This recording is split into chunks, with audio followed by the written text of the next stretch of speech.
Hi students, നമ്മളിന്ന് പ്രധാനമായും second ഇയറിലെ 2 ചാപ്റ്റേഴ്സാണ് discuss ചെയ്യുന്നത്. ഒന്ന് ഫസ്റ്റ് ചാപ്റ്റർ സൊല്യൂഷൻസ്, പിന്നെ ഓർഗാനിക്കിലെ first chapter haloalkanes and haloarenes ആണ്. അപ്പോൾ ഇതിൽ മൊത്തം 25 ക്വസ്റ്റ്യൻസാണ് നമുക്കുള്ളത്. അതിൽ 15 ക്വസ്റ്റ്യൻ സൊല്യൂഷനിൽ നിന്നും 10 ക്വസ്റ്റ്യൻ ഹാലോ ആൽക്കെയിൻസ് ആൻഡ് ഹാലോ അലീൻസിൽ നിന്നുമാണ്. നിങ്ങൾക്കറിയാം, ഈ സൊല്യൂഷൻസ് പൊതുവേ കുറച്ച് പ്രോബ്ലം ഓറിയൻറ്റഡ് ചാപ്റ്ററാണ്. അതുകൊണ്ട് കൂടുതൽ അതിനകത്തുനിന്ന് പ്രോബ്ലംസാണ് ചോദിക്കാൻ സാധ്യത കൂടുതൽ. അതുകൊണ്ട് നമ്മളും കൂടുതൽ പ്രോബ്ലംസാണ് ഇൻക്ലൂഡ് ചെയ്തിട്ടുള്ളത്. അപ്പോൾ നമുക്ക് ഓരോ ക്വസ്റ്റ്യനായിട്ട് നോക്കാം.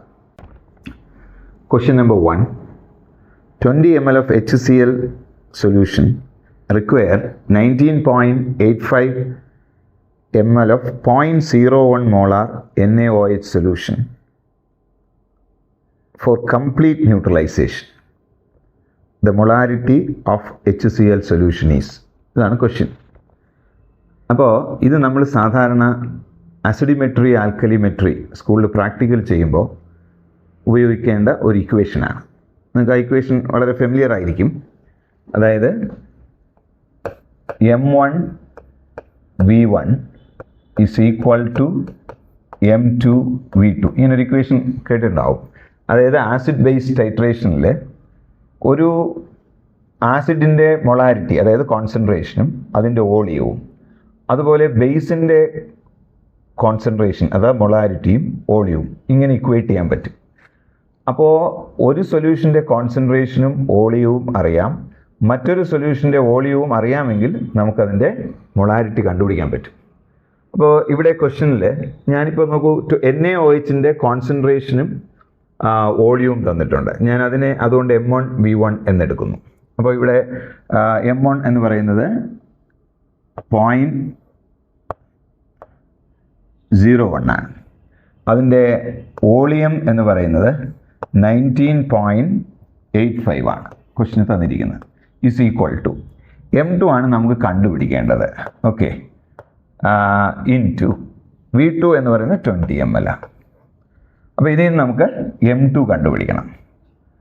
നിങ്ങൾക്കറിയാം M2 is equal to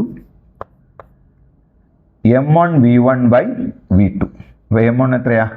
0.01 into 19.85 divided by 20.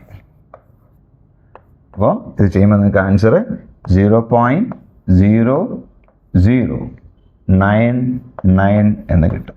So ഇതിൻ്റെ ആൻസർ, ഒന്നാമത്തെ ക്വസ്റ്റ്യൻ്റെ ആൻസർ എ ആണ്. അപ്പോൾ എ. അപ്പോൾ നമുക്ക് രണ്ടാമത്തെ ക്വസ്റ്റ്യനിലേക്ക് പോകാം. രണ്ടാമത്തെ question molarity കണ്ടുപിടിക്കാനാണ്. 9.8 gram of sulfuric acid is present in 2 liter of a solution. The molarity of the solution is. വളരെ സിമ്പിൾ ക്വസ്റ്റ്യൻ ആയിപ്പോയെന്ന് എനിക്കറിയാം. കാരണം നിങ്ങൾക്ക് മൊളാരിറ്റിയുടെ ഇക്വേഷൻ അറിയാം അല്ലേ? Molarity M is equal to WB into 1000 divided by MB into volume of solution in ml ആണ്. ഇതാണ് സാധാരണ നമ്മൾ പഠിച്ചു വച്ചിരിക്കുന്ന ഇക്വേഷൻ. പക്ഷേ ഇവിടെ നോക്കൂ, ക്വസ്റ്റ്യൻ 2 ലിറ്ററിലാണ് തന്നേക്കണേ. അപ്പോൾ അതുകൊണ്ട് നമുക്ക് വേറെ പ്രശ്നങ്ങളൊന്നുമില്ല, ഡയറക്റ്റ് അങ്ങ് സബ്സ്റ്റിറ്റ്യൂട്ട് ചെയ്താൽ മതി. ഇവിടെ 1000ൻ്റെ ആവശ്യമില്ല. കാരണം ml-നെ ലിറ്ററിലാക്കാനാണ് 1000 കൊണ്ട് ഡിവൈഡ് ചെയ്യുന്നത്. ആ 1000 ആണ് ന്യൂമറേറ്റർ വരുന്നത്. അപ്പോൾ അതുകൊണ്ട് അത് നമുക്ക് ഒഴിവാക്കാം. അപ്പോൾ ബാക്കി നിങ്ങൾ എടുത്താൽ 9.8 divided by molecular weight of sulphuric acid നമുക്കറിയാം 98 ആണ്. പിന്നെ വോളിയം ഓഫ് സൊല്യൂഷൻ 2 ലിറ്റർ ആണ്. അപ്പോൾ അതുകൊണ്ട് അത് ഡിനോമിനേറ്ററിൽ എഴുതിയാൽ മതി, 1000ൻ്റെ ഒന്നും ആവശ്യമില്ല. പിന്നെ ഈ ഇക്വേഷനാണ് നമുക്ക് ഫെമിലിയർ ആയ ഇക്വേഷൻ ആയതുകൊണ്ട് ഞാൻ പറഞ്ഞതേ ഉള്ളൂ. അതല്ലെങ്കിൽ WB divided by MB into volume of solution in litre എന്ന് പറഞ്ഞാലും മതി.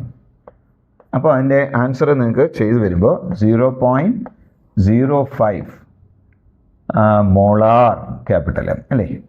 അപ്പോൾ ഇവിടെ 0.05 മോളാർ B. ഇതാണ് ഇതിൻ്റെ answer. Colligative property of a solution depends upon. നിങ്ങൾക്കറിയാം, colligative properties are those properties which depends only on the number of moles of solute. Not on their nature അല്ലേ. അപ്പം അങ്ങനെ നോക്കിയാൽ വളരെ എളുപ്പമാണ് ഇതിൻ്റെ answer. Nature of both solvent and solute അല്ല, the relative number of solute particle, nature of the solute particle, nature of the solvent. അപ്പം ഇതിൽ ഒരൊറ്റ ആൻസറേ ഉള്ളൂ, നിങ്ങൾക്കറിയാവുന്ന പോലെ the relative number of solute particles. അതുകൊണ്ട് ഇതിൻ്റെ ആൻസർ ബി ആണ്. ശരി, അപ്പോൾ 4ാമത്തെ ക്വസ്റ്റ്യൻ, അതും വളരെ സിമ്പിളായിട്ടൊരു ക്വസ്റ്റ്യൻ ആണ്. Which of the following liquid pair shows positive deviation from റൗൾസ് law. അപ്പോൾ റൗൾസ് ലോയിൽ നിന്ന് 2 തരം ഡീവിയേഷനാണ് നമുക്ക് പരിചയമുള്ളത്. ഒന്ന് പോസിറ്റീവ് ഡീവിയേഷൻ, വേറൊന്ന് നെഗറ്റീവ് ഡീവിയേഷൻ. എന്താ പോസിറ്റീവ് ഡീവിയേഷൻ എന്ന് പറഞ്ഞാൽ നമ്മൾ എക്സ്പെക്ട് ചെയ്യുന്നതിനേക്കാൾ പാർഷ്യൽ പ്രഷർ കൂടിയിരിക്കുക. നെഗറ്റീവ് ഡീവിയേഷൻ എന്ന് പറഞ്ഞാൽ എക്സ്പെക്ട് ചെയ്യുന്നതിനേക്കാൾ പാർഷ്യൽ പ്രഷർ കുറഞ്ഞിരിക്കുക. അപ്പോൾ പാർഷ്യൽ പ്രഷർ എന്ന് പറയുന്നത് നമ്പർ ഓഫ് മോളിക്യൂൾസിനെ ആശ്രയിച്ചാണ്. അപ്പോൾ നമ്പർ ഓഫ് മോളിക്യൂൾസിനെ മാറിയാൽ പാർഷ്യൽ പ്രഷറും വിചാരിച്ചതിനേക്കാൾ കൂടും. അപ്പോൾ ഇവിടെ ക്വസ്റ്റ്യൻ നോക്കൂ, ചോദിച്ചിരിക്കുന്നത് 2 സൊല്യൂഷൻസ് ആണ്. ഒന്ന് എക്സാമ്പിൾസിൽ water nitric acid, benzene methanol, water HCl, acetone chloroform. ഇത് നമുക്കൊരു ഓട്ട്മാൻ ഔട്ടായിട്ട് വേണമെങ്കിൽ എടുക്കാം. അതായത് നമുക്ക് അസറ്റോൺ ക്ലോറോഫോം എന്ന് പറയുന്ന ചോയ്സിൽ പുതിയ ബോണ്ട് ഉണ്ടാവും, ഹൈഡ്രജൻ ബോണ്ട്, അത് നമ്മൾ പഠിച്ചിട്ടുണ്ട്. വാട്ടർ HClലും ബോണ്ടിങ് ആണ്, വാട്ടർ ആൻഡ് നൈട്രിക് ആസിഡിലും ബോണ്ടിങ് ആണ്. പക്ഷെ വ്യത്യസ്തമായി വരുന്ന ഒരു ചോയ്സ് ബി ആണ്, അതായത് ബെൻസീൻ ആൻഡ് മെത്തനോൾ. നോക്കൂ, മെത്തനോൾ എന്ന് പറഞ്ഞാൽ അതിനകത്ത് OH ബോണ്ടുണ്ട്. അപ്പോൾ ഞാനിവിടെ CH3 എന്ന് എഴുതുന്നു. വേറൊരു മെത്തനോൾ, ഇവിടെ CH3. നിങ്ങൾക്കറിയാം മെത്തനോൾ ലിക്വിഡ് സ്റ്റേറ്റിൽ എക്സിസ്റ്റ് ചെയ്യാൻ കാരണം ഇതിനിടയിൽ ഹൈഡ്രജൻ ബോണ്ട് ഉള്ളതുകൊണ്ടാണ്. ഓക്സിജൻ പാർഷ്യലി പോസിറ്റീവാണ്, ഓക്സിജൻ പാർഷ്യലി നെഗറ്റീവാണ്, ഹൈഡ്രജൻ പാർഷ്യലി പോസിറ്റീവാണ്, ഓക്സിജൻ നെഗറ്റീവാണ്, ഹൈഡ്രജൻ പോസിറ്റീവാണ്. അപ്പോൾ മെത്തനോൾ മോളിക്യൂൾസ് അസോസിയേറ്റ് ചെയ്തിരിക്കുന്നത് ഹൈഡ്രജൻ ബോണ്ട് വഴിയാണ്. അപ്പോൾ അതിനൊരു പർട്ടിക്കുലർ വോളിയവും ഒക്കെ ഉണ്ടായിരിക്കും. നിങ്ങൾ ഇതിനകത്തേക്ക് ബെൻസീൻ ആഡ് ചെയ്യുമ്പോൾ, ബെൻസീൻ അറിയാം C6H6 ആണ്. അയാൾ ഈ ഹൈഡ്രജൻ ബോണ്ടിനെ ബ്രേക്ക് ചെയ്തിട്ട് അതിൻ്റെ ഇടയിലേക്ക് ഇംപ്രിഗ്നേറ്റ് ചെയ്യും. അങ്ങനെ വരുമ്പോൾ സ്വാഭാവികമായിട്ടും ഡിസോസിയേഷൻ നടക്കും. മോളിക്യൂൾസ് കുറച്ചുകൂടി ഫ്രീ ആവും, ഐ മീൻ മെത്തനോൾ മോളിക്യൂൾ. അപ്പോൾ നമ്മൾ എക്സ്പെക്ട് ചെയ്യുന്നതിനേക്കാൾ കൂടുതൽ വേപ്പേഴ്സ് ഉണ്ടാവും ആ പെർട്ടിക്കുലർ ടെമ്പറേച്ചറിൽ. അപ്പോൾ നമ്മൾ എക്സ്പെക്ട് ചെയ്യുന്നതിനേക്കാൾ വേപ്പർ പ്രഷർ കൂടും. അതുകൊണ്ട് അതിൻ്റെ ആൻസർ ബി ആണ്. അപ്പോൾ നമുക്കിനി 5ാമത്തെ ക്വസ്റ്റ്യന്. 5ാമത്തെ ക്വസ്റ്റ്യൻ പറയുന്നത് the concentration in grams per litre of a solution. അപ്പോൾ concentration in grams per litre ആണ് of a solution of cane sugar. Molecular mass തന്നിട്ടുണ്ട് 342, which is isotonic with solution containing 6 gram of urea. യൂറിയയുടെ molecular mass നിങ്ങൾക്കറിയാം 60 per liter of the solution. അപ്പോൾ ഇവിടെ answer കണ്ടുപിടിക്കാൻ ഉള്ള ഒരു പ്രധാന ക്ലൂ എന്ന് പറയുന്നത് ഐസോട്ടോണിക്കാണ്. ഐസോട്ടോണിക് എന്ന് പറഞ്ഞാൽ സെയിം ഓസ്മോട്ടിക് പ്രഷർ എന്നാണ്. അപ്പോൾ നമുക്ക് പറയാം ϕ1 is equal to ϕ2. Same osmotic pressure വരണമെങ്കിൽ എന്ത് ചെയ്യണം? കോൺസെൻട്രേഷൻ സെയിം ആയിരിക്കണം. അപ്പോൾ വേണമെങ്കിൽ നമുക്ക് എങ്ങനെ എടുക്കാം? C1 is equal to C2. ഇനി ബാക്കി കണ്ടീഷൻസ് എല്ലാം സെയിം ആയതുകൊണ്ട് പെർ ലിറ്റർ ആണ്. അപ്പോൾ വോളിയം രണ്ടും പെർ ലിറ്റർ ആയതുകൊണ്ട് ലിറ്ററിലേക്ക് നമുക്ക് വീണ്ടും അതിനെ സിംപ്ലിഫൈ ചെയ്ത് ചിന്തിച്ചാൽ നമുക്ക് എങ്ങനെ എടുക്കാം? N1 is equal to N2. കാരണം colligative properties are the properties which depends upon the number of moles of solute ആണ്. സോറി, ഇത് നമുക്ക് N2 എന്ന് എടുക്കാം അല്ലേ? N2.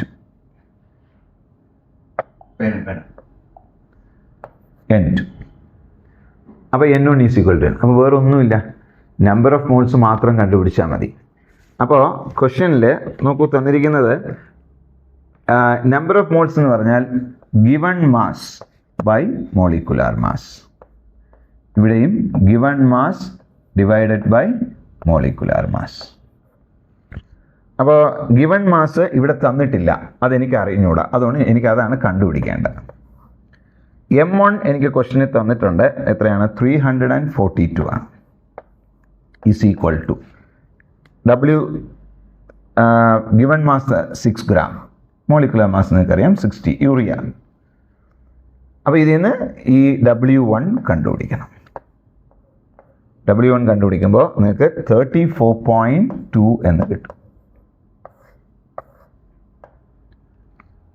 34.2.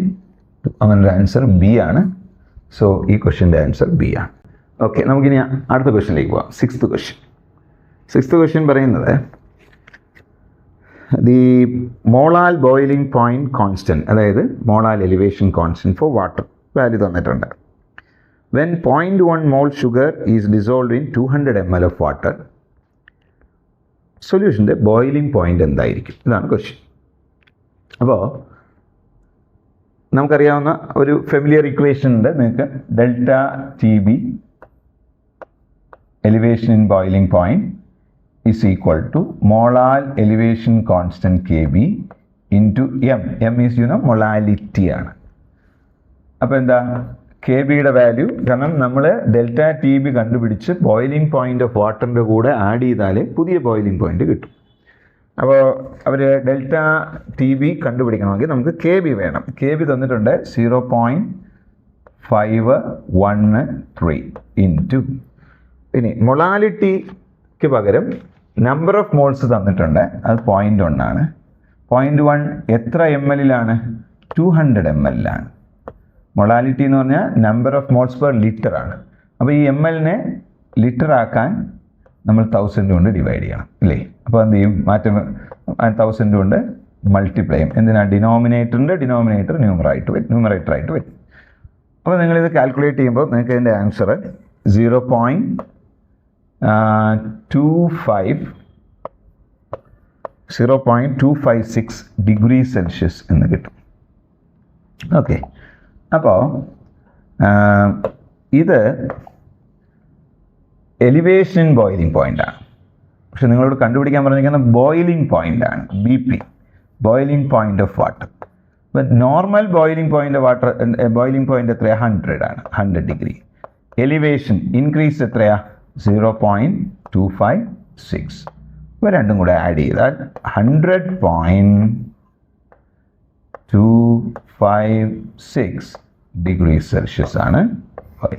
100.256 ഡിഗ്രി സെൽഷ്യസ് എന്ന് പറഞ്ഞാൽ സി ആണ് ആൻസർ. അപ്പോൾ നമ്മൾ 7ാമത്തെ ക്വസ്റ്റ്യനിലേക്ക് പോകാം. അതും ഒരു സിമ്പിൾ ക്വസ്റ്റ്യൻ ആണ്. The molecular weight of benzoic acid in benzene as determined by depression in freezing point method corresponding to. നോക്കൂ, depression in freezing point, elevation, boiling point, ഇതെല്ലാം കോളിഗേറ്റീവ് പ്രോപ്പർട്ടീസാണ്. ഇതെല്ലാം എന്തിനെയാണ് ഡിപ്പെൻഡ് ചെയ്യുന്നത്? നമ്പർ ഓഫ് മോൾസിനെയാണ്. അപ്പോൾ ഇവിടെ ബെൻസീനെ ബെൻസോയിക് ആസിഡും കൂടെ മിക്സ് ചെയ്താൽ എന്ത് സംഭവിക്കുന്ന? അപ്പോൾ ചോയ്സസിനെ നമുക്ക് അതിൻ്റെ ആൻസർ കണ്ടുപിടിക്കാൻ പറ്റും. അയണൈസേഷൻ ഓഫ് ബെൻസോയിക് ആസിഡ് ആണോ, ഡൈമറൈസേഷൻ ഓഫ് ബെൻസോയിക് ആസിഡ് ആണോ, ട്രൈമറൈസേഷൻ ഓഫ് ബെൻസോയിക് ആസിഡ് ആണോ, അതോ സോൾവേഷൻ ഓഫ് ബെൻസോയിക് ആസിഡ് ആണോ എന്ന് ചോദിച്ചാൽ അതിൻ്റെ അർത്ഥം ഇതാണ്: നമ്പർ ഓഫ് മോൾസിന് എന്ത് സംഭവിക്കുന്നു എന്നാണ്. ശരിക്ക് ബെൻസീനിൽ ബെൻസോയിക് ആസിഡിന് എന്ത് സംഭവിക്കും എന്ന് ചോദിച്ചാൽ, ആസിഡിന് ഇങ്ങനെ ഒരു പ്രത്യേകതയുണ്ട്. അതായത് 2 ആസിഡ് മോളിക്യൂൾസ് ഇങ്ങനെ കൂടിച്ചേരും. അത് ഹൈഡ്രജൻ ബോണ്ട് വഴി 2 ഹൈഡ്രജൻ ബോണ്ട് ഇവർക്ക് വരും. ഇപ്പോൾ ഇവിടെയാണെങ്കിൽ C6H5, 2 ബെൻസോയിക് ആസിഡാണ്, C6H5. ഇവിടെ ഓക്സിജൻ പാർഷ്യലി നെഗറ്റീവാണ്, ഇത് ഹൈഡ്രജൻ ആണ്, ഇയാൾ പാർഷ്യലി പോസിറ്റീവാണ്. ഇവിടെയും പാർഷ്യലി പോസിറ്റീവാണ്, ഇയാൾ പാർഷ്യലി നെഗറ്റീവ്. അപ്പോൾ സ്വാഭാവികമായും ഇവിടെ 2 ഹൈഡ്രജൻ ബോണ്ട് ഉണ്ടാവും. അതായത് 2 ബെൻസോയിക് ആസിഡുകൾ കൂടിച്ചേരും. എവിടെ? ബെൻസീനിൽ. കാരണം ബെൻസീൻ ഒരു നോൺ പോളാർ സോൾവെൻ്റാണ്. അപ്പോൾ നിങ്ങൾ ബെൻസോയിക് ആസിഡിനെ ബെൻസീനിൽ മിക്സ് ചെയ്താൽ 2 ബെൻസോയിക് ആസിഡുകൾ കൂടിച്ചേർന്ന് ഒരു പുതിയ മാസ്സായിട്ട് മാറും. അപ്പം നമ്പർ ഓഫ് മോൾസിന് വ്യത്യാസം വരും, കോളിഗേറ്റീവ് പ്രോപ്പർട്ടിക്കും വ്യത്യാസം വരും. സോ ഇതിൻ്റെ ആൻസർ ബി ആണ്, ഡൈമറൈസേഷൻ ഓഫ് ബെൻസോയിക് ആസിഡ്. ഇങ്ങനെയാണ് ബെൻസോയിക് ആസിഡ് ഡൈമറൈസ് ചെയ്യുന്നത്. അപ്പോൾ അടുത്ത question, what happens when mercuric iodide is added to aqueous solution of potassium iodide എന്ന് പറഞ്ഞാൽ അക്യൂസ് സൊല്യൂഷൻ ഓഫ് പൊട്ടാസ്യം അയഡൈഡിൻ്റെ ഇനി എന്ത് സംഭവിക്കും? ഏതാ? മെർക്കുറിക് അയഡൈഡ് ആഡ് ചെയ്താൽ. പക്ഷേ എന്ത് സംഭവിക്കും എന്ന് ചോദിച്ചാൽ അത് ആൻസറിൽ നിന്നാണ്, നമ്മൾ ചോയ്സിൽ നിന്നാണ് നമ്മൾ മനസ്സിലാക്കുന്നത്. ഫ്രീസിംഗ് പോയിൻ്റ് ഡിക്രീസ് ചെയ്യുമോ, ഫ്രീസിംഗ് പോയിൻ്റ് ഇൻക്രീസ് ചെയ്യുമോ, ഡൈമറൈസ് ചെയ്യുമോ, അതോ ഒന്നും സംഭവിക്കൂലേ എന്നാണ്. അപ്പോൾ ഇതിൻ്റെ ആൻസർ എന്ന് പറയുന്നത് നിങ്ങൾ എന്ത് സംഭവിക്കുമെന്ന് ആദ്യം നോക്കണം. ഏതാ? മെർക്കുറിക് അയഡൈഡ് എന്ന് പറയുമ്പോൾ HgI2. ഇയാൾ പൊട്ടാസ്യം അയഡൈഡ് എന്ന് പറയുമ്പോൾ 2 പൊട്ടാസ്യം അയഡൈഡ് വേണം.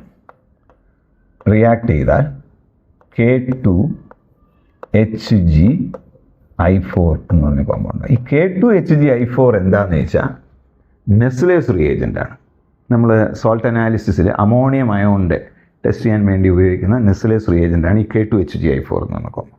അപ്പോൾ ഇവിടെ എന്താ സംഭവിക്കുന്നത് വെച്ചാൽ ഒരു HgI2ഉം 2 Ki-യും ചേർന്ന് ഒരു മോളിക്കൂൾ ഉണ്ടായി എന്ന് പറഞ്ഞാൽ 3 മോളിക്കൂൾ ഒരു മോളിക്കൂളായി കുറഞ്ഞു.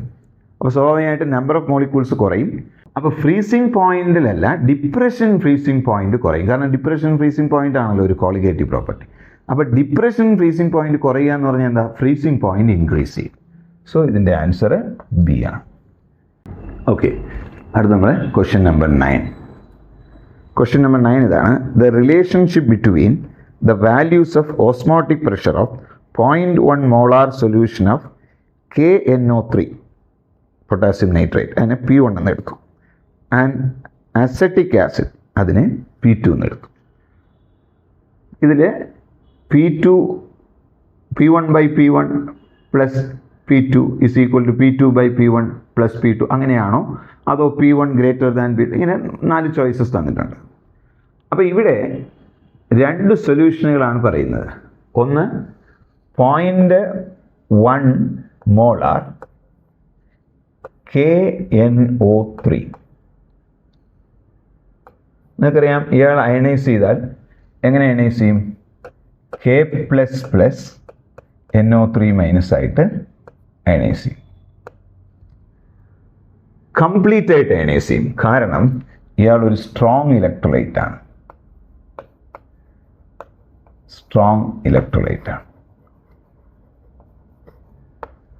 അതേസമയം രണ്ടാമത്തെ കോമ്പൗണ്ട് എന്താണ്? അതായത് അതും അതേ പ്രഷർ തന്നെ, ഇത് തന്നെയാണ് പറയുന്നത്. അസറ്റിക് ആസിഡ് എന്ന് പറയുമ്പോൾ CH3COOH. ഇയാളുടെ പ്രത്യേകത എന്താ? ഇയാൾ കംപ്ലീറ്റ് ആയിട്ട് അയണൈസ് ചെയ്യൂല, പാർഷ്യലാണ്. അപ്പോൾ റിവേഴ്സിബിൾ ആണ്. CH3COO- plus H+. അപ്പോൾ ഓസ്മോട്ടിക് പ്രഷറിൽ നമുക്ക് വരാവുന്ന പ്രശ്നം എന്ന് വെച്ചാൽ, ഇയാൾ 2 പുതിയ അയോൺസിനെ തരുന്നതുകൊണ്ട് ഇയാളുടെ I എന്ന് പറയുന്നത് 2 ആയിരിക്കും. എന്നാൽ ഇയാളുടെ I എന്ന് പറയുന്നത് എപ്പോഴും <1 ആയിരിക്കും. എന്തുകൊണ്ടാണ്? കംപ്ലീറ്റ് ആയിട്ട് അയണൈസ് ചെയ്യാത്തത്. ഇയാൾ സ്ട്രോങ് ഇലക്ട്രോലൈറ്റ് ആയതുകൊണ്ട് കംപ്ലീറ്റ് ആയിട്ട് അയണൈസ് ചെയ്ത് ഒരു K+ ഒരു NO3- വന്നല്ലോ. അപ്പോൾ 2 അയോണുകളായി. എന്നാൽ അസറ്റിക് ആസിഡ് കംപ്ലീറ്റ് ആയിട്ട് അയണൈസ് ചെയ്യുന്നില്ല. അപ്പോൾ അയാളുടെ I എന്ന് പറയുന്നത് എപ്പോഴും 1 കുറവായിരിക്കും. ഓക്കെ, അപ്പോൾ osmotic pressure pi is equal to CRT. അവിടെ ഐയും കൂടെ വെച്ചാൽ ICRT ആണല്ലോ. അപ്പോൾ രണ്ടുപേരെയും നോക്കൂ. നമുക്ക് പറഞ്ഞിരിക്കുന്ന ആദ്യത്തെ കോമ്പൗണ്ട് ഏതാണ്? നൈട്രിക് ആസിഡ്, പൊട്ടാസ്യം നൈട്രേറ്റിൻ്റെ I 2 ആണ്. അപ്പോൾ പൊട്ടാസ്യം നൈട്രേറ്റിൻ്റെ ഇക്വേഷൻ എടുക്കുമ്പോൾ 2CRT എന്ന് വരും. അത് ഇയാളുടെ എടുക്കുമ്പോൾ, അസറ്റിക് ആസിഡ് എടുക്കുമ്പോൾ 1 കുറവാണ്. അപ്പോൾ പൈ കൂടുതലായിട്ട് വരുന്നത് ആർക്കായിരിക്കും? പൊട്ടാസ്യം നൈട്രേറ്റിൻ്റെതാണ്. അപ്പോൾ പൊട്ടാസ്യം നൈട്രേറ്റിൻ്റെ പൈ എന്ന് പറഞ്ഞാൽ P1 ആണ്. അപ്പോൾ നമുക്ക് പറയാം P1 ഗ്രേറ്റർ ദാൻ P2. ഈ പൈ എന്നും P എന്നും എടുക്കാം. ഇവിടെ P എന്ന് എടുത്തിരിക്കുന്നു, അല്ല പൈ എന്ന് വേണമെങ്കിൽ പൈ എന്ന് എടുക്കാം. അപ്പോൾ അത് നമ്മുടെ ഡിസ്ക്രിപ്ഷനാണ്. സാധാരണ ഓസ്മോട്ടിക് പ്രഷർ പൈ എന്നാണ് കൊടുക്കാറ്. അപ്പോൾ ഇതിൻ്റെ answer P1 greater than P2, അതായത് ബി ആണ്.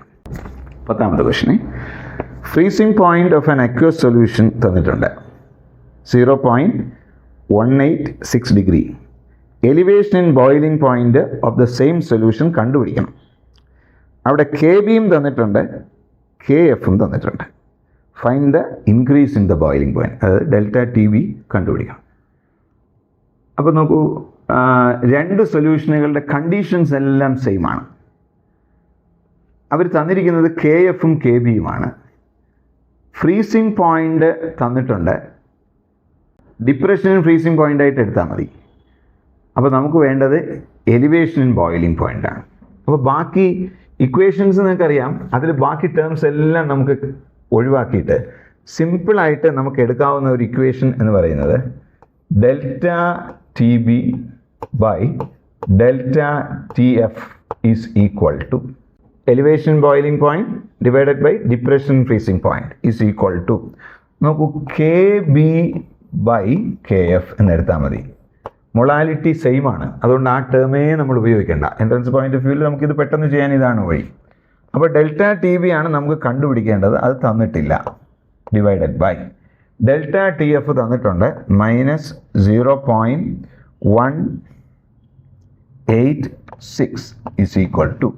ഇനി നമുക്ക് തന്നിട്ടുള്ളത് കെ ബി വാല്യൂ തന്നിട്ടുണ്ട്, കെ എഫ് വാല്യൂവും തന്നിട്ടുണ്ട്. കെ ബി വാല്യൂ എന്ന് പറയുന്നത് 0.512 ഡിഗ്രി സെൽഷ്യസ് ആണ്.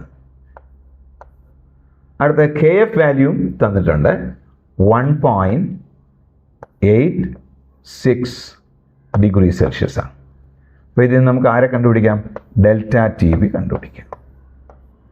ഡെൽറ്റ ടി ബി നമുക്ക് കാൽക്കുലേറ്റ് ചെയ്യുമ്പോൾ ആൻസർ 0.0512 ഡിഗ്രി സെൽഷ്യസ് എന്ന് കിട്ടും.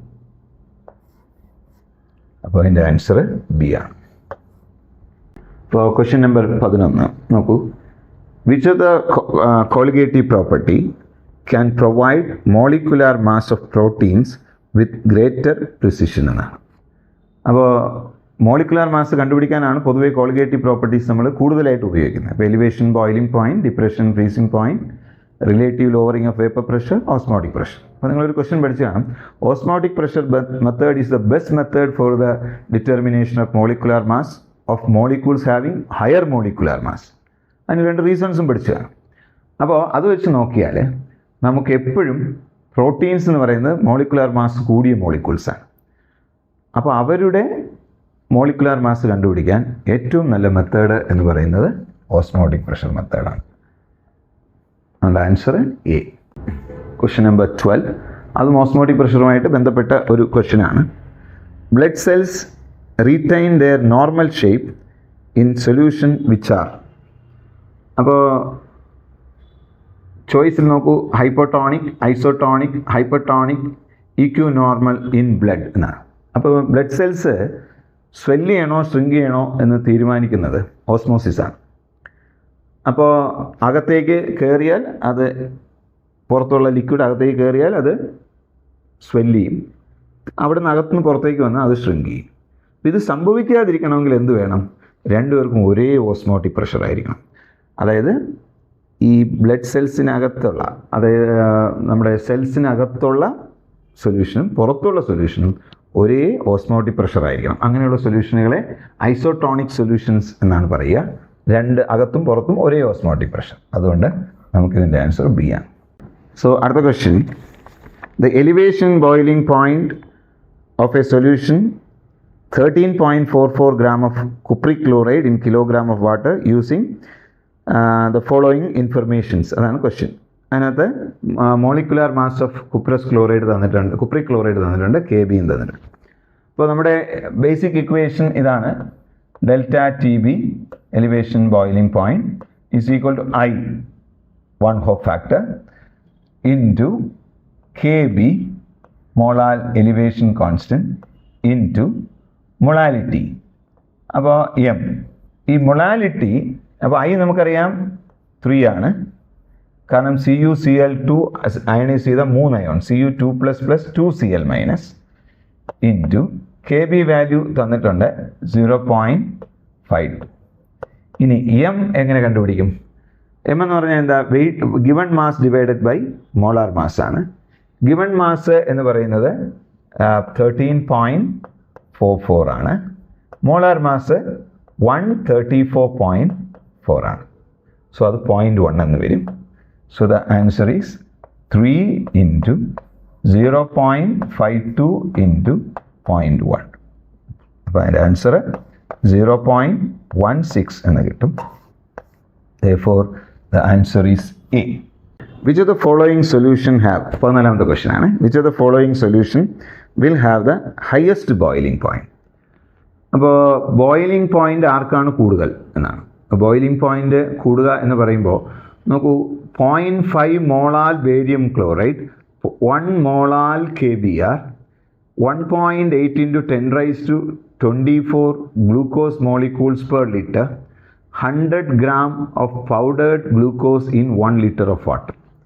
അപ്പോൾ നോക്കൂ, ഇതെല്ലാം നമ്പർ ഓഫ് മോൾസിനെയാണ് ഡിപ്പെൻഡ് ചെയ്യുന്നത്. ഇത് നിങ്ങളെ ഫസ്റ്റ് ഇയർ മോൾ ചാപ്റ്ററിൽ എന്ന് പറയുന്ന ചാപ്റ്റർ പഠിച്ചതിന് ഗുണമായിട്ട് വരും ഇത്. അതായത് 0.5 മോളാൽ 0.5 മോളാൽ എന്ന് പറയുമ്പോൾ മൊളാലിറ്റി 0.5 ആണ്. നമ്പർ ഓഫ് മോൾസ് നമുക്ക് 0.5 എന്ന് എടുക്കാം. ഇനി 1 മോളാൽ KBR എന്ന് പറയുമ്പോഴും 1 മോളാൽ എന്നെടുക്കാം. അപ്പോൾ നമുക്ക് ഓരോന്നിൻ്റെയും എത്ര വരും നമ്പർ ഓഫ് മോൾസ് എന്ന് നോക്കാം. അപ്പോൾ ഇതിൽ ഒന്നാമത്തെ ചോയ്സ് എന്ന് പറയുന്നത് 0.5 മോളാൽ ബേരിയം ക്ലോറൈഡാണ്.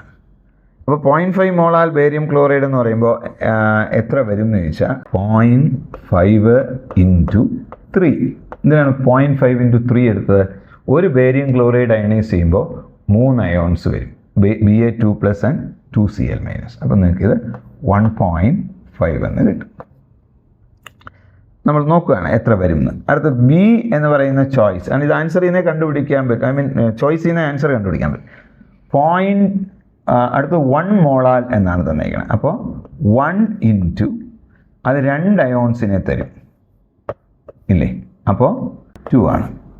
അടുത്ത സി നോക്കൂ, ഇവിടെ നമ്പർ ഓഫ് മോളിക്യൂൾസ് ആണ് തന്നിരിക്കുന്നത്. അപ്പോൾ നമ്പർ ഓഫ് മോളിക്യൂൾസിൽ നിന്ന് നമുക്ക് മോൾസ് കണ്ടുപിടിക്കണമെങ്കിൽ അവഗാഡ്രോ നമ്പർ കൊണ്ട് ഡിവൈഡ് ചെയ്യണം. അതാണ് ഞാൻ പറഞ്ഞ ഫസ്റ്റ് ഇയറിൽ നമ്മൾ പഠിച്ചത്. Given molecules, number of molecules divided by Avogadro നമ്പറാണ്. അപ്പോൾ 1.8 × 10⁻24 ഡിവൈഡഡ് ബൈ 6.02 × 10⁻23.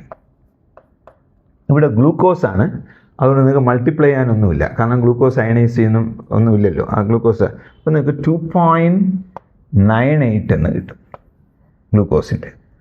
അടുത്ത ഡി എന്താ പറഞ്ഞാൽ 100 ഗ്രാം ആണ്. അപ്പോൾ അവിടെ നമ്പർ ഓഫ് മോൾസ് കണ്ടുപിടിക്കാൻ ഗിവൺ മാസ്, അതായത് 100 ഡിവൈഡഡ് ബൈ ഗ്ലൂക്കോസിൻ്റെ മോളിക്കുലർ മാസ് അവർ തന്നിട്ടുണ്ട് 180 ആണ് മോളിക്കുലർ മാസ് കേട്ടോ. 180 കൊണ്ട് ഡിവൈഡ് ചെയ്യണം. 180 കൊണ്ട് ഡിവൈഡ് ചെയ്യുമ്പോൾ അത് 0.55 എന്ന് കിട്ടും.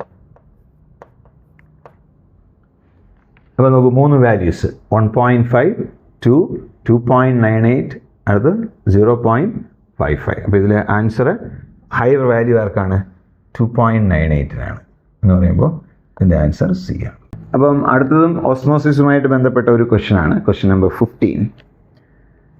If A contains 2% NaCl is separated by a semi-permeable membrane from B which contains 10% NaCl, then which event will occur?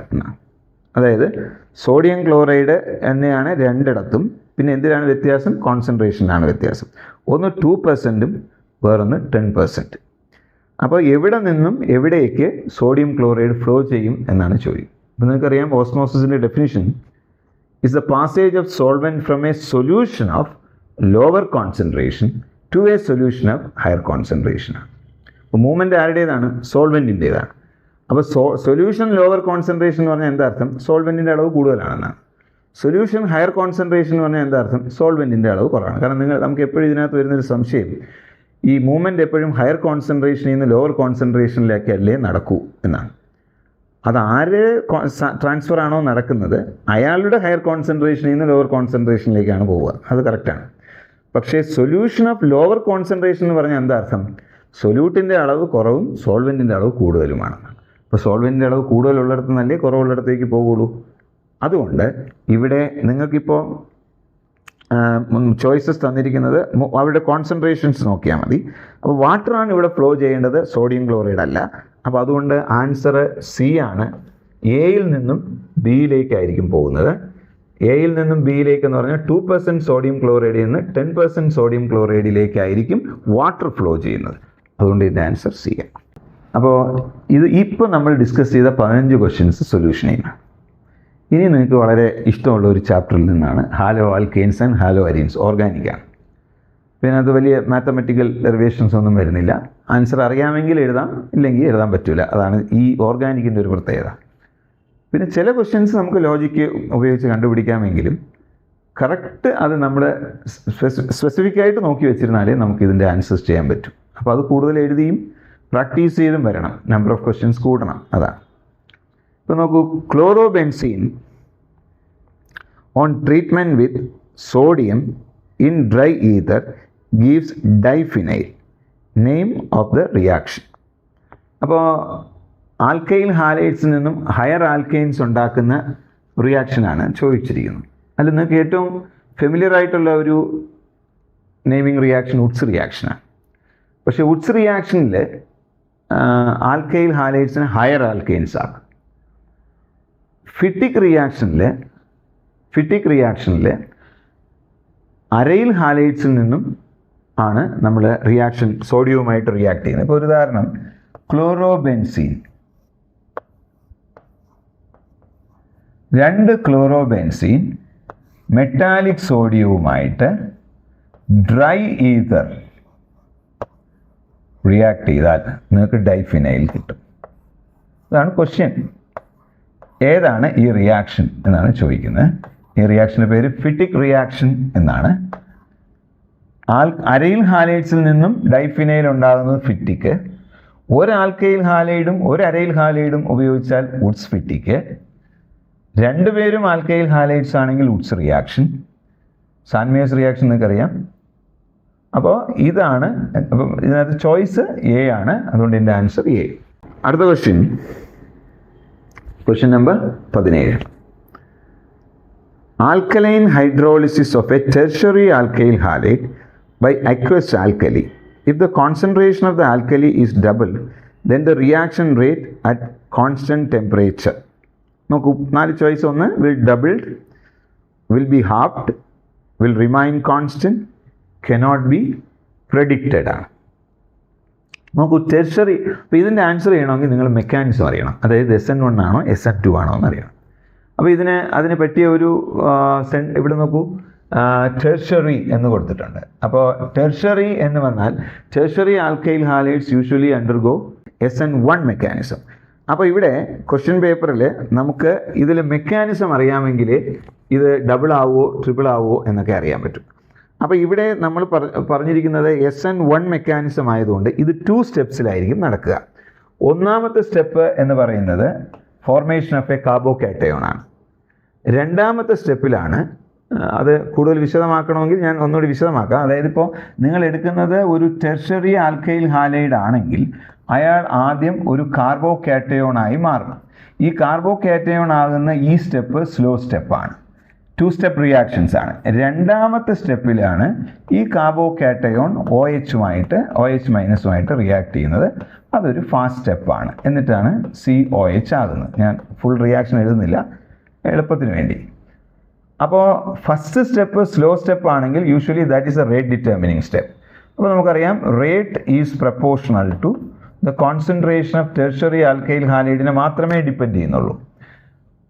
അപ്പോൾ ഇവിടെ ആരുടെ കോൺസെൻട്രേഷനാണ്? ആൽക്കലിയുടെ കോൺസെൻട്രേഷൻ ഡബിൾ ചെയ്തു. ആൽക്കലിയുടെ കോൺസെൻട്രേഷൻ ഡബിൾ ചെയ്തിട്ട് യാതൊരു കാര്യമില്ല. കാരണം ആൽക്കലി റേറ്റിനെ സ്വാധീനിക്കുന്നതേ ഇല്ല. ആൽക്കൈൽ ഹാലൈഡിൻ്റെ കോൺസെൻട്രേഷൻ മാത്രമേ റേറ്റിനെ സ്വാധീനിക്കുന്നുള്ളൂ.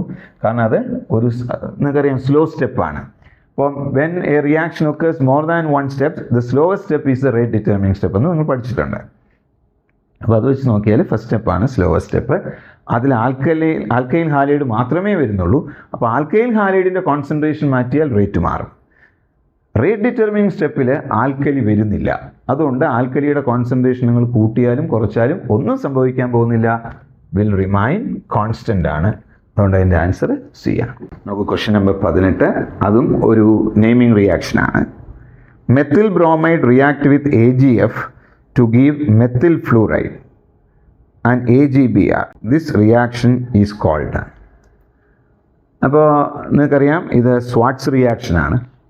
അതായത് ആൽക്കൈൽ ബ്രോമൈഡ്സിനെയും ക്ലോറൈഡ്സിനെയും ഫ്ലൂറൈഡ് ആക്കാൻ വേണ്ടി ഉപയോഗിക്കുന്ന റിയാക്ഷനാണ് Swarts reaction. By treating it with metallic fluorides. ഏത് മെറ്റാലിക് ഫ്ലൂറൈഡ് വേണോ ഉപയോഗിക്കാം. ഇവിടെ സിൽവർ ഫ്ലൂറൈഡ് പറഞ്ഞു, മെർക്കുറിയുടെ ഫ്ലൂറൈഡ് ഉപയോഗിക്കാം, ആൻറ്റിമണി ഉപയോഗിക്കാം, ബിസ്മത്ത് ഉപയോഗിക്കാം. ഏത് ഉപയോഗിച്ചാലും ക്ലോറൈഡിനെയും ബ്രോമൈഡിനെയും ഫ്ലൂറൈഡ് ആക്കുന്ന റിയാക്ഷൻ്റെ പേരാണ് സ്വാട്സ് റിയാക്ഷൻ. അതുകൊണ്ട് ഇതിൻ്റെ ആൻസർ ഡി ആണ്. അടുത്ത ക്വസ്റ്റ്യൻ നമ്പർ 19. ഇത് കുറച്ച് ലോജിക്കലി നമ്മൾ ചിന്തിച്ചാലേ ഇതിൻ്റെ റിയാക്ഷൻ ആൻസർ കണ്ടുപിടിക്കാൻ പറ്റും. പിന്നെ അതുള്ള ഓരോ പോയിൻറ്റ്സും നിങ്ങളൊന്ന് നോക്കണം. അത്ര എളുപ്പമുള്ളൊരു ക്വസ്റ്റ്യൻ അല്ല ഇത്. An alkyl bromide produces a single alkane. alkene, when it reacts with sodium ethoxide and ethanol. These alkenes undergo hydrogenation and produces 2-methylbutane. What is the identity of the alkyl bromide എന്നാണ് ചോദ്യം. ഇത് actually Williamson synthesis എന്ന് പറയുന്ന ഒരു റിയാക്ഷനുമായിട്ട് connect ചെയ്ത് വരുന്ന ഒരു ക്വസ്റ്റ്യനാണ്. അപ്പോൾ ഇവിടെ alkyl halides on reaction with alkoxides ethers are formed എന്നാണ് സാധാരണ റിയാക്ഷൻ. പക്ഷേ ഇവിടെ നടക്കുന്നത്, ക്വസ്റ്റ്യൻ ഒന്ന് വായിച്ച് നോക്കിയാൽ ആദ്യം എന്തുണ്ടാകണം? ഒരു ആൽക്കീൻ ഉണ്ടാകണം എന്നാണ് പറയുന്നത്. നോക്കൂ, ആ റിയാക്ഷൻ ഇങ്ങനെയാണ്. ആദ്യം നിങ്ങൾ എടുക്കുന്നത് CH3 CH2 C മോളോട്ട് CH3 എന്താണ്? 2-മെത്തിൽ 2-ബ്രോമോ ആണ്. 2-ബ്രോമോ 2-മെത്തിലാണ്. ഇയാളെ ആരുമായിട്ട് റിയാക്ട് ചെയ്യുമ്പോൾ ആദ്യം നിങ്ങൾക്ക് ഒരു ആൽക്കീൻ കിട്ടും എന്നാണ് പറഞ്ഞിരിക്കുന്നത്. അപ്പോൾ ആൽക്കീൻ കിട്ടണമെന്ന് പറഞ്ഞാൽ അവിടെ എലിമിനേഷൻ നടക്കണം. അപ്പോൾ CH3 CH2, കാരണം ടെർഷ്യറി ആൽക്കൈൽ ഹാലൈഡ്സ് ആൽക്കോക്സൈഡുമായിട്ട് റിയാക്ട് ചെയ്താൽ ആൽക്കീനെ കിട്ടും.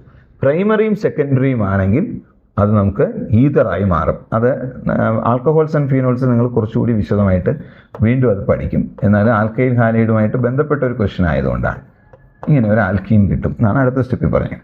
അടുത്ത സ്റ്റെപ്പിൽ എന്താ പറഞ്ഞിരിക്കുന്നത്? ഇതിനെ നിങ്ങൾ ഹൈഡ്രജനേഷൻ നടത്തിയാൽ എന്ത് സംഭവിക്കും? അതായത് റിഡക്ഷൻ നടത്തിയാൽ സ്വാഭാവികമായിട്ടും ഇയാൾ CH3 CH2 CH CH3 single bond CH3 ആവും. ഓക്കെ, അപ്പം ഏതാ ഇതിനകത്ത് പ്രോഡക്റ്റ് എന്ന് പറയുന്നത് 2-ബ്രോമോ 2-മെത്തിൽബ്യൂട്ടേനെ ഈ റിയാക്ഷൻസ് നടത്തിയാലേ ഈ കോമ്പൗണ്ട് കിട്ടുള്ളൂ. ഇപ്പോൾ അവൻ ടെർഷ്യറി ആൽക്കൈൽ ഹാലൈഡ് ആയിരിക്കണം ഞാൻ എടുക്കുന്നതെന്ന് എങ്ങനെയാണ് മനസ്സിലാക്കിയത്? ആൽക്കീൻ ഉണ്ടായതിൽ നിന്നാണ്. അവരൊരു ആൽക്കീൻ കിട്ടിയെന്നാണ്. ദിസ് ആൽക്കീൻസ് അണ്ടർഗോ, ആ ആൽക്കീനെ പിന്നെ ഹൈഡ്രജനേഷൻ നടത്തുമ്പോൾ കിട്ടുന്ന കോമ്പൗണ്ട് ഇതാണെങ്കിൽ ആ കോമ്പൗണ്ട് ഏതായിരിക്കണം എന്ന് വെച്ചാൽ 2-ബ്രോമോ 2-മെത്തിൽ. അതുകൊണ്ട് ഇതിൻ്റെ ആൻസർ D ആണ്. അടുത്തതും ഇതുപോലെ ഒരു ടെക്നിക്കൽ ക്വസ്റ്റ്യൻ ആണ്. അതായത് കുറച്ച് ലോജിക്ക് ഉപയോഗിക്കണം.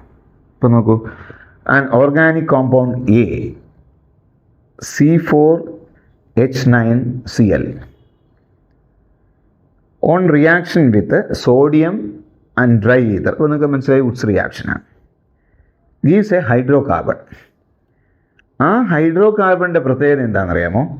അത് monochlorination gives only 1 chloro derivative. എന്ന് പറഞ്ഞാൽ ഏത് ഹൈഡ്രജനെ മാറ്റി ക്ലോറിൻ കൊണ്ടുവന്നാലും ആ കോമ്പൗണ്ടിൻ്റെ പേരിന് വ്യത്യാസം വരില്ല. വളരെ ചിന്തിച്ചാലേ ആ ക്വസ്റ്റ്യൻ്റെ ആൻസർ കിട്ടൂ നമുക്ക്. അതായത് 4 കാർബൺ 9 ഹൈഡ്രജൻ അങ്ങനെയുള്ള ഏതോ ഒരു ആൽക്കൈൽ ഹാലൈഡ് അയാളെ വുഡ്സ് റിയാക്ഷൻ നടത്തുമ്പോൾ കിട്ടുന്ന പ്രോഡക്റ്റിൽ അപ്പം സ്വാഭാവികമായിട്ടും ഡൈമറൈസ് ചെയ്ത് കിട്ടുന്ന പ്രോഡക്റ്റിൽ, അല്ലെങ്കിൽ ഇപ്പം 4 കാർബൺ എടുത്താൽ 8 കാർബൺ അങ്ങനെയാണല്ലോ പഠിച്ചിട്ടുള്ളത്, ഇരട്ടിയാവും. അങ്ങനെ നിങ്ങൾ എടുത്താൽ നിങ്ങൾക്ക് അവിടെ കിട്ടുന്ന ആൽക്കൈൻ്റെ പ്രത്യേകത, അതിനകത്ത് നിങ്ങൾ എവിടുന്ന് ഹൈഡ്രജൻ മാറ്റിയാലും ക്ലോറിനെ കൊണ്ടുവന്നാലും അതിന് ഒരേ പേരായിരിക്കും. അതിനെയാണ് മോണോ സബ്സ്റ്റിറ്റ്യൂട്ടഡ് എന്ന് പറയുന്നത്. അപ്പോൾ അങ്ങനെ ഒരു കോമ്പൗണ്ട് കിട്ടണമെങ്കിൽ നിങ്ങൾ ആദ്യം മനസ്സിലാക്കേണ്ടത് 2 കാർബൺ അതിങ്ങനെ ആയിരിക്കണമെന്ന് നമുക്ക് ആദ്യമേ ഒരു ലോജിക്ക് വരണം. എന്നാലേ ഇതിൻ്റെ ആൻസർ കിട്ടുള്ളൂ. കാരണം എല്ലാ CH3 ഗ്രൂപ്പുകളും സെയിം ആയിട്ട് വരണം. ഇങ്ങനെ എല്ലാ CH3 ഗ്രൂപ്പുകളും സെയിം ആയാൽ ഉള്ള ഒരു പ്രത്യേകത എന്താ? ഇതിലെ ഏത് ഹൈഡ്രജൻ പോയാലും ഒരേ പേരായിരിക്കും. അതാണ് മോണോ സബ്സ്റ്റിറ്റ്യൂട്ട്. ഇവിടുന്ന് ഒരു ക്ലോറിൻ പോയാൽ 1 ക്ലോറോ, ഇവിടുന്ന് ക്ലോറിൻ പോയാൽ നിങ്ങൾ അങ്ങനെ തന്നെ വിളിക്കും 1 ക്ലോറോ, ഇവിടുന്ന് പോയാലും 1 ക്ലോറോ, ഇവിടുന്ന് പോയാലും. അപ്പോൾ ഇതിൽ ഏത് ഹൈഡ്രജൻ മാറി ക്ലോറിൻ വന്നാലും അത് സെയിം ആയിരിക്കും. അതാണ് മോണോ സബ്സ്റ്റിറ്റ്യൂട്ട് എന്ന് പറയുന്നത്. അപ്പോൾ അങ്ങനെ ഒരു കോമ്പൗണ്ട് വരണമെങ്കിൽ ഇവിടുന്ന് സ്പ്ലിറ്റ് ചെയ്യണം. എന്നിട്ട് ഇവിടെ 2 ഹാലജൻ വന്ന മെറ്റാലിക് സോഡിയവുമായിട്ട് റിയാക്ട് ചെയ്യുമ്പോൾ ഇത് കിട്ടും. അപ്പോൾ നമുക്ക് എഴുതാം, ഇത് ഇങ്ങനെ ഇരിക്കുമായിരിക്കും CH3 C CH3 CH3 Cl. ആലോചിച്ച് നോക്കൂ, ഇത് ഇതുപോലത്തെ 2 compound Cl C CH3 CH3 CH3. നിങ്ങൾ മെറ്റാലിക് സോഡിയവുമായിട്ട് റിയാക്ട് ചെയ്യുമ്പോൾ ഈതറിൽ ഈ 2 ക്ലോറിനും 2 NaCl ആയിട്ട് പുറത്ത് പോകും. എന്നിട്ട് ഇവർ തമ്മിൽ കണക്ട് ചെയ്തിട്ട് ഇത് കിട്ടും. അപ്പോൾ ഇതിൽ 1, 2, 3, 4, 5, 6 മെത്തിൽ ഗ്രൂപ്പ്സ് ഉണ്ട്. 6 മെത്തിൽ ഗ്രൂപ്പ്സും ഐഡൻറ്റിക്കലാണ്. അപ്പോൾ അവർക്ക് ഏത് ഹൈഡ്രജൻ മാറിയാലും ഇവരെ ഇത് നമുക്ക് ഐസോ കോമ്പൗണ്ട്സ് എന്നൊക്കെ പറയുന്ന പോലത്തേതാണ്. അതായത് നമുക്ക് ഇതിന് സിമിലറായിട്ട് എക്സാമ്പിൾ വരുന്ന ഒരു കോമ്പൗണ്ടാണ് നിയോപെൻറ്റേൻ. നോക്കൂ, നിയോപെൻറ്റേൻ എന്ന് പറഞ്ഞാൽ CH3 C CH3 CH3 CH3. ഇത് നിയോപെൻറ്റേനാണ്. ഇതിൽ 4 CH3 ഐഡൻറ്റിക്കലാണ്. ഇതും ഒരു മോണോ സബ്സ്റ്റിറ്റ്യൂട്ടാണ്. ഇത് പണ്ട് ക്വസ്റ്റ്യൻ ചോദിച്ചിട്ടുണ്ട്. അപ്പം ഇതാണ് ഇതിൻ്റെ ആൻസർ. അപ്പോൾ അങ്ങനെ നോക്കിയാൽ നമുക്ക് ഇതിൻ്റെ ആൻസർ എന്ന് പറയുന്നത് ടെർഷ്യറി ബ്യൂട്ടൈൽ ക്ലോറൈഡ് ആണ്. Tertiary butyl chloride. ഈ ടെർഷ്യറി ബ്യൂട്ടൈൽ ക്ലോറൈഡ് 2 എണ്ണം ഉച്ച് റിയാക്ഷൻ വഴി ചേരുമ്പോൾ ഉണ്ടാകുന്ന പ്രോഡക്റ്റാണിത്. അതുകൊണ്ട് ഇതിൻ്റെ ആൻസർ എ ആണ്. 21ാമത്തെ question. Isopropyl chloride undergo hydrolysis. അപ്പോൾ ഐസോപ്രൊപ്പൈൽ ക്ലോറൈഡ് എന്ന് പറഞ്ഞാൽ നിങ്ങൾക്കറിയാം ഒരു സെക്കൻഡറി ആൽക്കൈൽ ഹാലൈഡാണ്. അപ്പോൾ primary alkyl halides prefer SN2 mechanism. Tertiary alkyl halide prefer SN1 mechanism. അപ്പോൾ സെക്കൻഡറി ആൽക്കൈൽ ഹാലൈഡിന് എന്ത് സംഭവിക്കും? It can undergo both SN1 and SN2 mechanism. അതെന്തിനെ ഡിപ്പെൻഡ് ചെയ്യുന്നു കഴിഞ്ഞാൽ സോൾവെൻറ്റിനെ ഡിപ്പെൻഡ് ചെയ്യും. അപ്പോൾ നമുക്ക് ഇവിടെ ആൻസറിനെ സംബന്ധിച്ചിടത്തോളം SN1 and SN2 mechanism follow ചെയ്യും. അതുകൊണ്ട് C ആണ്. അപ്പോൾ 22ാമത്തെ ക്വസ്റ്റ്യൻ ആണ്. അതും ഓർഗാനിക്കിൽ നിന്നാണ്. Which of the following have the maximum dipole moment? Dipole moment എന്നറിയാം പൊളാരിറ്റിയെ മെഷർ ചെയ്യുന്ന ഒരു സംഗതിയാണ്.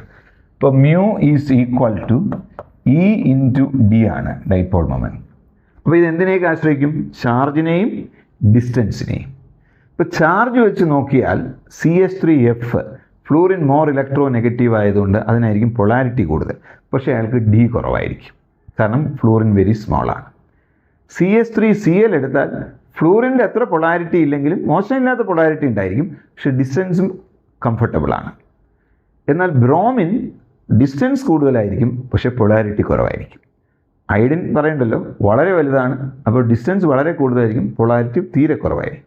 അപ്പോൾ ഇത് ആസ്പെക്ട്സ് എല്ലാം കൂടെ നോക്കിയാൽ കറക്റ്റ് സ്യൂട്ടബിൾ ആകുന്നത് CH3Cl-നാണ്. കാരണം ചാർജും കറക്റ്റ്, ഡിസ്റ്റൻസും കംഫർട്ടബിളാണ്. അതുകൊണ്ട് നമ്മൾ ഏറ്റവും കൂടുതൽ എക്സ്പെക്ട് ചെയ്യുന്നത് ബിക്കാണ്. ക്വസ്റ്റ്യൻ നമ്പർ 23 വളരെ സിമ്പിളായിട്ടുള്ള ക്വസ്റ്റ്യനാണ്. Which of the following is A ജം ഡൈഹാലൈഡ്. നിങ്ങൾക്കറിയാം ഡൈഹാലൈഡ്സ് 2 തരമുണ്ട്. ജം ഡൈഹാലൈഡ്സ് ആൻഡ് വിക് ഡൈഹാലൈഡ്സ്. ഡൈഹാലൈഡ്സ് എന്ന് പറഞ്ഞാൽ 2 ഹാലജൻസ് വരുന്നതെന്നേ അർത്ഥമുള്ളൂ. അപ്പോൾ 2 ഹാലജനും ഒരേ കാർബണിൽ വന്നാൽ അവരെയാണ് ജം ഡൈഹാലൈഡ്സ് എന്ന് പറയുന്നത്. ജം എന്ന് പറയുന്ന വാക്ക് ജെമിനിയിൽ നിന്നാണ് ഉണ്ടായത്. ട്വിൻസ് എന്നാണ് അർത്ഥം. ഒരേ കാർബണിൽ തന്നെ 2 ഹാലജൻ വരിക. വിക് ഡൈഹാലൈഡ്സ് എന്ന് പറഞ്ഞാൽ നൈബേഴ്സ് എന്നാണ്. വിസിനൽ എന്ന് പറയുന്ന വാക്കിൽ നിന്നാണ് നൈബേഴ്സ്. അപ്പോൾ ഇവിടെ നോക്കൂ, ഒരേ കാർബണിൽ 2 ഹാലജനും വരുന്ന, അതായത് ജെമിനി എന്നുള്ള വാക്ക്, ജം എന്ന് പറയുന്നത് ട്വിൻസ് എന്നർത്ഥം വരുന്ന ആ ഡൈഹാലൈഡ് എന്ന് പറയുന്നത് എ ആണ്. അതുകൊണ്ട് ഇതിൻ്റെ ആൻസർ എ ആണ്. 2 ബ്രോമിനും ഒരേ കാർബണിലാണ്. അടുത്ത ക്വസ്റ്റ്യൻ നമ്പർ 24. ഇത് പ്രിപ്പറേഷൻ ഓഫ് ആൽക്കൈൽ ഹാലൈഡുമായിട്ട് ബന്ധപ്പെട്ട് നമ്മൾ പഠിച്ചതാണ് ഫ്രം ആൽക്കഹോൾസിൽ. അപ്പോൾ ആൽക്കഹോൾസിനെ ആൽക്കൈൽ ഹാലൈഡ് ആക്കാൻ 5 മെത്തേഡ്സ് പഠിച്ചിട്ടുണ്ട്. ഒന്ന് anhydrous zinc chloride and HCl, PCl5, SOCl2, PCl3, ഇങ്ങനെ കുറേ. പക്ഷെ ഇതിലൊന്നും പെടാത്ത ഒരാളാണ് സോഡിയം ക്ലോറൈഡ്. അപ്പോൾ സോഡിയം ക്ലോറൈഡ് ഉപയോഗിച്ച് നിങ്ങൾക്ക് ഒരിക്കലും ഒരു ആൽക്കഹോളിനെ എന്താക്കാൻ പറ്റില്ല? ആൽക്കൈൽ ഹാലൈഡ് ആക്കാൻ പറ്റില്ല. കാരണം OHനെ ഒരിക്കലും Cl-നെ സബ്സ്റ്റിറ്റ്യൂട്ട് ചെയ്യാൻ പറ്റില്ല. അപ്പോൾ നമ്മൾ വേറെ അഡീഷണൽ റിയേജൻസ് ആവശ്യമാണ്. അതുകൊണ്ട് NaCl വെച്ചിട്ട് നമുക്ക് ഒരിക്കലും ഒരു ആൽക്കഹോളിനെ ആൽക്കൈൽ ഹാലൈഡ് ആക്കാൻ പറ്റില്ല. അതുകൊണ്ട് അതിൻ്റെ ആൻസർ ബി ആണ്. അപ്പോൾ നമുക്കിനി ലാസ്റ്റ് ക്വസ്റ്റ്യൻ ആണ്. Okay, 25th question. Alkyl halide is converted into alcohols by. വളരെ സിമ്പിൾ ക്വസ്റ്റ്യൻ ആണ്. അവിടെയാണല്ലോ നിങ്ങൾ SN1 SN2 ഒക്കെ പഠിച്ചത്. അപ്പോൾ SN1 SN2 എന്ന് പറഞ്ഞാൽ തന്നെ സബ്സ്റ്റിറ്റ്യൂഷൻ റിയാക്ഷൻ എന്നാണ് അർത്ഥം. അപ്പോൾ ഇതിനകത്ത് എലിമിനേഷൻ അല്ല, ഹാലോജനേഷൻ അല്ല, അഡീഷൻ അല്ല. ആ റിയാക്ഷൻ സിംപ്ലി സബ്സ്റ്റിറ്റ്യൂഷനാണ്. സോ അതിൻ്റെ ആൻസർ ഡി ആണ്. അപ്പോൾ ഇതാണ് ഈ 25 ക്വസ്റ്റ്യൻസ് നമുക്കുള്ളത്. പൊതുവേ പല വർഷങ്ങളിലും ചോദിച്ചിട്ടുള്ളതും ഇമ്പോർട്ടൻ്റ് ആയിട്ടുള്ള ക്വസ്റ്റ്യൻസാണ് നമ്മൾ മാക്സിമം ഇൻക്ലൂഡ് ചെയ്തിട്ടുള്ളത്. അപ്പോൾ ഇത് നിങ്ങൾ ഒന്നുകൂടി പോയി പ്രാക്ടീസ് ചെയ്ത് തെറ്റിയതിനെല്ലാം ഒന്നും കൂടി കറക്റ്റ് ചെയ്ത് പഠിച്ചാൽ ഇത്രയും ക്വസ്റ്റ്യൻസ് നമ്മൾ എക്സാമിന് ചോദിച്ചാലും ഈസി ആയിട്ട് നിങ്ങൾക്ക് ആൻസർ ചെയ്യാൻ പറ്റും.